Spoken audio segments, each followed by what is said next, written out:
Quan arriba als caps de setmana, molta gent decideix anar als camps de futbol a llançar tota la seva ràbia acumulada durant tota la jornada laboral.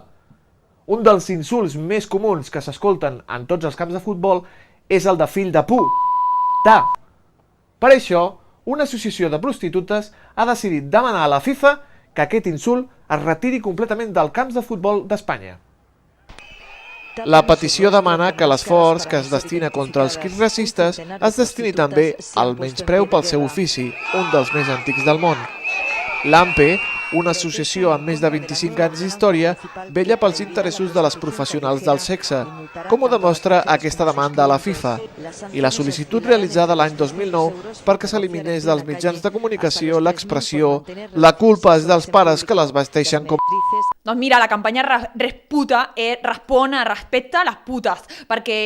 no sabem per què, bueno, sí sabem per què, que hi ha doncs, la campanya doncs, de respecte al racisme, respecte a altres coses, doncs també respecte a les putes, perquè quan criden en el camp fill de puta, el pobre jugador, doncs, bueno, pobre no ho és perquè veiem la seva compte corrent, no? Però és a dir,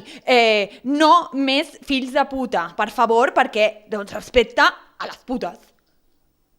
La FIFA encara no s'ha pronunciat respecte a aquesta sol·licitud, tot i que cercles propers a l'entitat no descarten que s'accepti a tràmit i que fins i tot s'elabori una campanya de conscienciació on apareguin jugadors i àrbitres fills de puta demanant respecte.